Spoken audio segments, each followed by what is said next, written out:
I'm Janet Biggs. I'm interested in how individuals define a sense of themselves in the face of the extreme.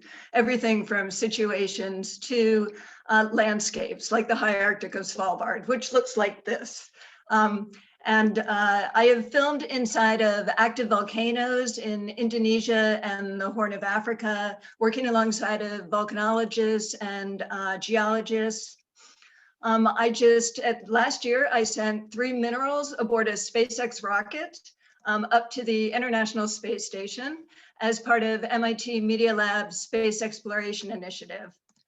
And I've been to Mars, or at least, unfortunately, not like Perseverance, but as a crew member, artist in residence, and researcher at a number of Mars simulations around the globe. And this has resulted in films that I've produced, large-scale video installations, and performances. And right now I'm working on a new performance, and actually it's a series of performances called How the Light Gets In. I'm looking for production partners and for performance venues. This performance combines human and technological improvisation, vocalization, dance, and storytelling. I'm going to tell you why I'm so passionate about this project and why I think it deserves the largest audience I can possibly get. Like most artists, I had a number of day jobs that ran the gambit from bartending to horse training. But the day job that sustained me for some 15 years of my creative life until I became self-supporting was working as a prosthetic technician. And I took what I learned from that day job and used it as my jumping off point for this performance series. And I reached out to some friends. This is Brian Reynolds. Brian is a bilateral amputee. He is the world record holding marathon runner, and he runs on carbon fiber blades. I also reached out to Jason Barnes. Jason is a self-described cybernetic drummer, and Jason's prosthesis has AI so that it hears what he plays, improvises off of Jason, which allows Jason to drum at speeds that exceed human capability. But one of the primary drivers of this performance series is my desire to include neurodiversity. My aunt was autistic, and she was institutionalized when she was 5 years old. I didn't meet her for some 50 years until 50 years later. Anne is non-speaking was non-speaking due to apraxia. But we hit it off immediately because of her wicked sense of humor, and I became her guardian for the last 10 years of her life. I reached out to Richard Savory, who's finishing up his PhD at Georgia Tech in music technology, and we created an AI entity that's trained on singer Mary Esther Carter's voice, but is patterned after my Aunt Anne. The AI, which we call AI Anne, is also non-speaking, but can vocalize and hum. And then I called Earl and Miles to throw some string improvisation into the mix. And on July 18th of 2019, Hyphen Hub presented a workshop iteration of the performance at Theater at New Museum. And Asher from Hyphen Hub and I were even invited to speak at the UN on the International Day of Persons with Disabilities about the project. So we had this experience of presenting in front of a live audience, and then the pandemic hit. And like so many, we tried to figure out, how do you shift gears within this? And we decided that storytelling would be the real push in terms of our pivot.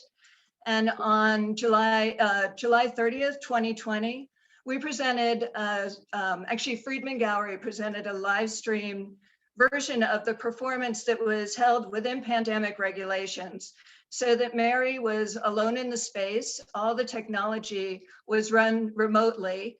AI Anne resided on a computer at Georgia Tech, or in Atlanta at Georgia Tech, and I directed from my kitchen.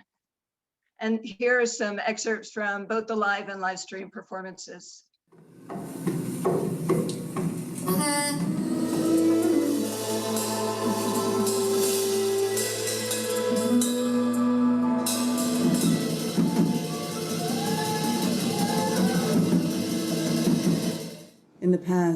Populations hid in fear during an eclipse when the moon passed across the sun.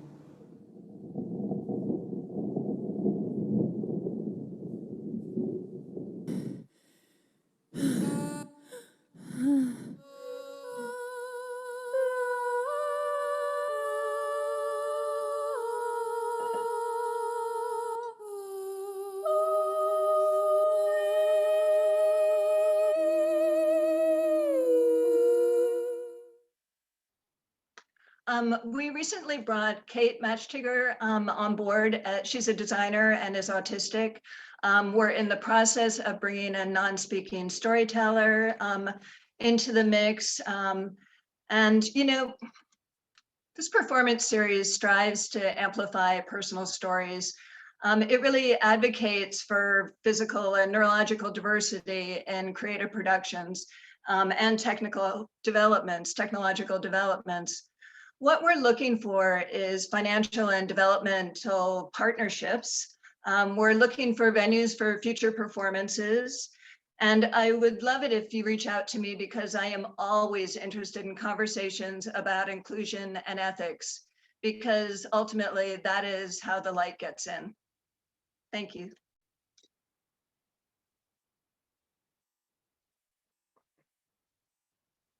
And thank you so much, Janet. That was great.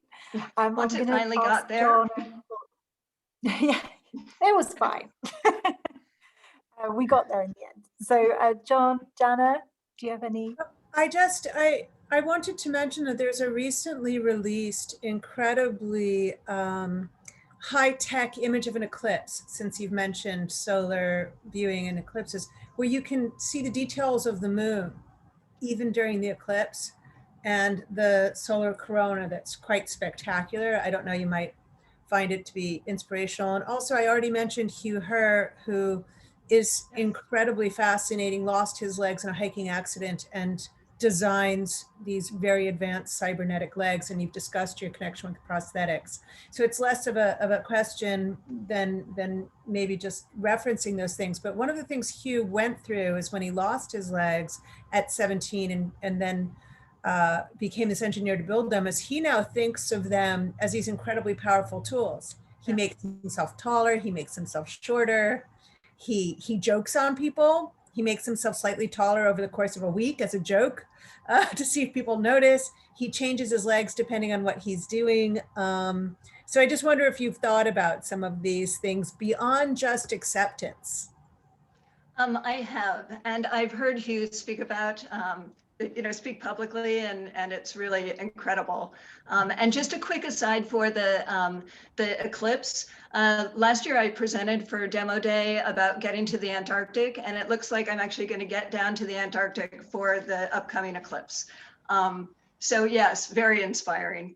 Yeah. As far as augmentation, I think about that a lot, and I think about it in regards to how we navigate the world and what that means for each one of us individually.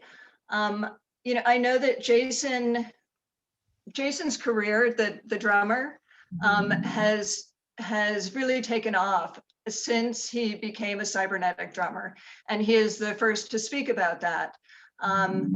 And the prosthesis was developed both at MIT first and then at Georgia Tech by Gil Weinberg. And Gil has also done a number of projects that are about for able-bodied users to amplify or augment. And so, there are just these varying degrees of what this all means, which gets very complicated for me. Back to that question of ethics. Yeah. Super, super interesting, Janet. Thank you. Yeah, thank you.